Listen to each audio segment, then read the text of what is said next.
Bobi Museveni olugudde amabala n'ebiduula bwati lengera ekintu kye basoose okukola ku One Love Beach e Busaabala bano basajja babala nkale oli kuvika exclusive buterevu nnyo ne Wonderboy UG Kansoke nkwanirizeeko nnyo mukwano n'essanyu eri ekitalo mu entertainment sector. Congratulations bannange, kati muli baddembe okusula mu bikeesa naye obulamu bumpi amudigide nga mubalirira n'ebiseera eby'omu maaso. As usual Kansoke nkusabe ka video kano mukwano kampereka like. Yes, liking ka video tewali nsonga ekugana ka liking ate n'amawulire ngenda kutandika gakuwera mu swaga anti n'olumunya nagakuwererako mbiduula ate oba muzeeyi yatugudde. Kale we are proudly sponsored by Biva Organic Natural and Healthy Products abakutuusaako obujjanjabi obw'omulembe era nga bakugamba bakujjanjaba bakozesa eddagala ery'obutonde eritalina side effect oba obulabe eri omubiri gwo n'obulamu bwo okutwaliza awamu. Kale nga bwe tugenda okutandika okukuba ebiduula night clubs babaala abeera mwegendereza bw'ofuna obulwadde bwonna obw'amangu dduka mangu mba Biva Organic abasobola okubeera nga bakujjanjaba awoterere mangu ate era osobola okuddayo mu masanyu go. Asonga ate bakugamba nti basangibwa ku Access Building Alubaga Road awo gw'omusajja mugenda mu keetalo nakweja vaana nejjukira nti obulamu olina okubuprotectinga n'okubukuma. So n'olwekyo Biva Organic bakugamba bakuleetedde ka wake up call gw'omusajja okubeera ng'oli musajja aggumidde mu nsonga z'omukwano ate naawe omukyala nyiririra abasajja mu club ne mu bifo eby'ebbeeyi yonna gy'ogenda okutambulira nga okozesa akamanyiddwa nga gift organic cream ekakolebwa bannaffe aba Biva. Kati eyo gy'olaba gye bayita One Love Beach era ng'eno esangibwa Busaabala nnyiniyo oba fowunda waayo ye mukulu amanyiddwa nga Robert Kyagulanyi Center bwe tubeera mu bitiibwa ebya entertainment ne tulyoka tujjayo amannya ge agamututumula amanyiddwa nga Bobi Wine. Nga Muzeeyi Kaguta Yoweri Kaguta Museveni president we Uganda lino aka Sevo mu sector ya entertainment yakagulawo ebibaala yakagulawo clubs n'ebifo byonna ebisanyukirwamu n'omuggalo okugujjawo fule okujjako ababodaboda okubanga be basigazza omuggalo ne gwa curfew. Barbie ne Bobi bafunye akadde nga abaagalana ne bayitako ku One Love Beach era ng'eno nkugambye nti esangibwa Busaabala. Abanonna ababiri bafunye akaseera ak'essanyu era ne bakuinvitinga gwe wenna awulira nti wandyagadde okufuna ku ssanyu osooke nga wakatandika okukola ku bintu by'amasanyu bukyanga emyaka ebiri gibeerawo oyiteekokko mu kifo kyabwe.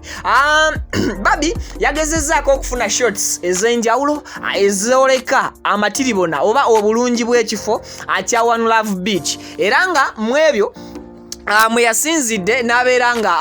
asanyuka olw'okubeera nti kati bambi eggwanga lyazzeeyo nga bwe lyali omuntu alina eddembe lye okutambula mu kiro n'asulako mu kibaala bw'aba alina stress n'asulako mu night club bw'abanga awulira kyekimuwa emirembe. Barbie yayongeddeyo n'abeera nga ategeeza buli muntu ssekinoomu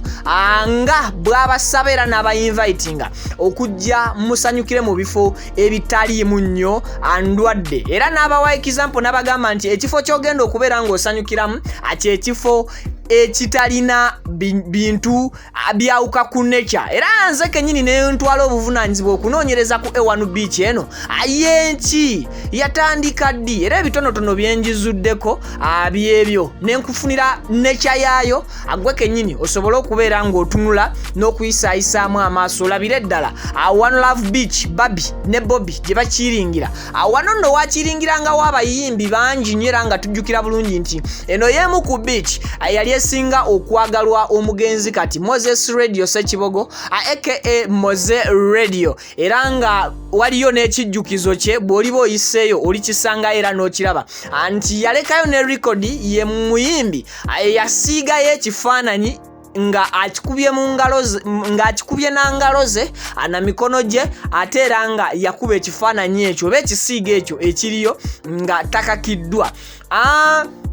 Barbie ayongedde nalaga nti ali so much excited mu bivulu ebigenda okutandika okukubwa newankubadde atavuddeyo okutulaga official kivulu kye bategese wabula ffe wano ku Vika Exclusive ne Wonderboy UG tubeerawo nnyo okulaba nga tukutuusaako buli kye bali bategese naye nga katini nnyo kansooke nkujjukize sponsor Tangoba Hajati Kaloddo omusomi w'edduwa akugamba nti akulombera edduwa ey'ensonga gwe ayagala okubeera ng'okola ku bya passport oba bya visa Hajati Kaloddo bannange takola mu internal affairs mumanyi okukimbuuza olumu Hajati Kaloddo kyakola ku bintu bya visa ne passport akulombera edduwa eyanguya processes waliwo ku applyinga passport ne mala emyezi 3 nga tejjanga so Hajati Kaloddo bwakulombera edduwa wandiikanga nga passport ye fulumye nga express mu wiiki emu nofuna passport n'ogamba kino ekyamagero nkijjeewa edduwa gyeri ate nga naawe asumbuyibwa mu business zo amukimanyi economy ye Uganda ebadde wansi nnyo okusinziira ku muggalo gwabaddewo ajangu ositule business yo nga erimu omukisa gwa Mukama erimu omukisa gwa Allah naye abantu abali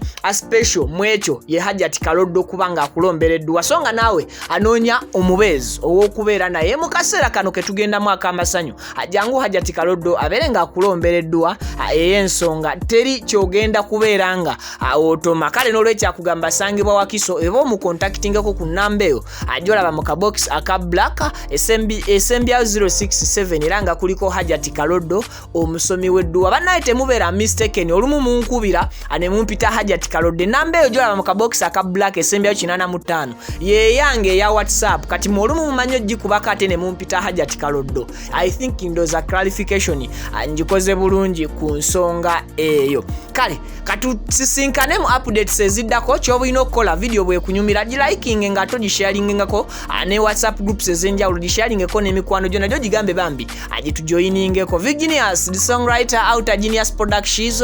before I sign out muzikirize mbasabe nange